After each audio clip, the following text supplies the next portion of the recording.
Alrighty then, Jamiroqaui, Virtual Insanity. Such a cool chord progression. What we're going to go over here today is the chords to basically the first two parts of the song. And it's an interesting 7-chord cycle.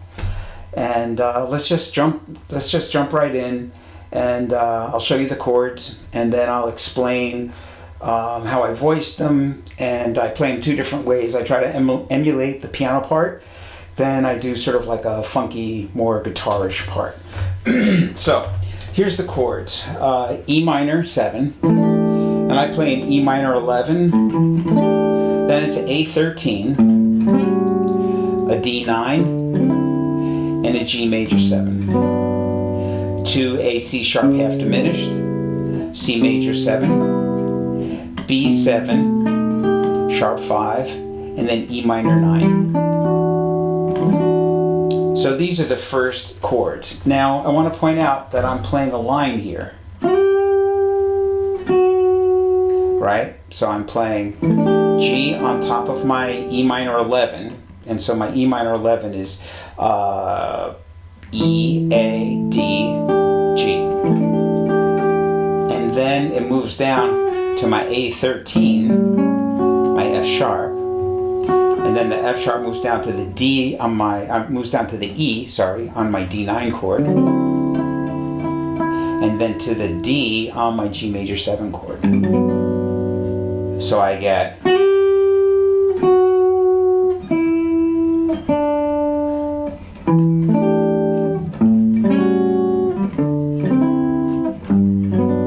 okay, so I'm moving a line there, and I'm playing the open string before each chord.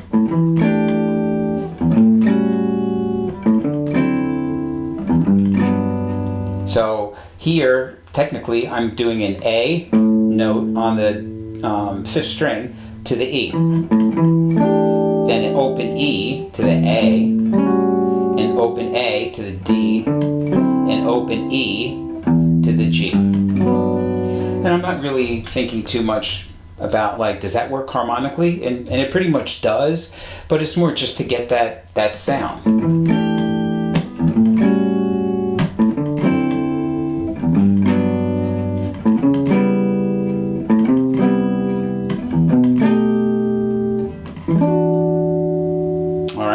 So that's why I'm using those open notes, open strings.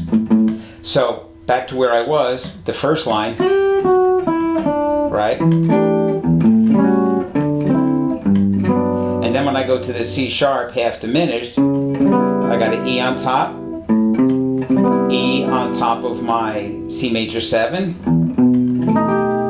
and a G on top of my B7 sharp 5. And then I want this to go to the F sharp on my E minor 9. And that's the first part. So let me play that slowly for you now. Here we go. That's my A13, my D9, my G major 7, my C sharp half diminished, C major 7, B7 sharp 5, E minor 9. So once the drums and everybody kicks in, I go to a funkier good sort of guitar version of the chord. Sounds like this.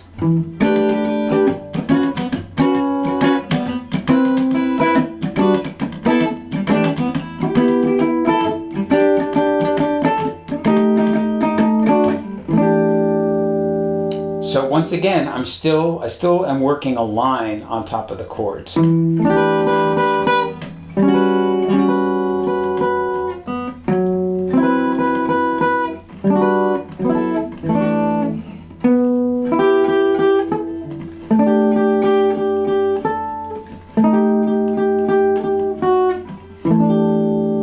I pretty much do that with almost everything that I do regarding chords, that I want to try and have some kind of line moving on the bottom or on the top or both. And it just helps you immediately come up with cool chord voicings, so you don't have to think about what's the inversion of this chord, what's this, what's that. I'm just thinking about if I'm playing this E minor 11 with the B on top, I want an A13 with the B on top. I want a D9 with my B on top. And then G major 7. And then I'm going to work down to G6 9. Then the C half diminished, I'm not going to play the root. And then my C 6 9. My B augmented, a little baby one, to E minor 7.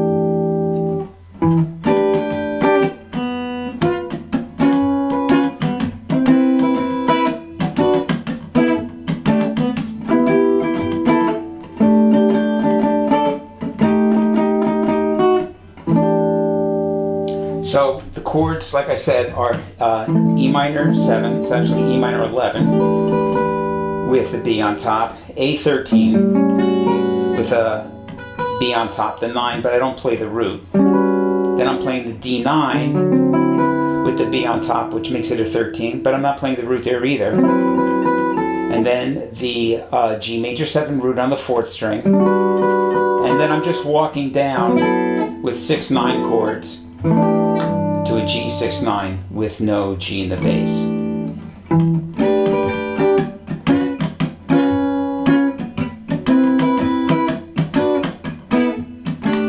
Then for my C half diminished, I'm just playing a little, it's actually a little E minor triad, but it's part of this C sharp half diminished. And I'm putting the top note from G to A.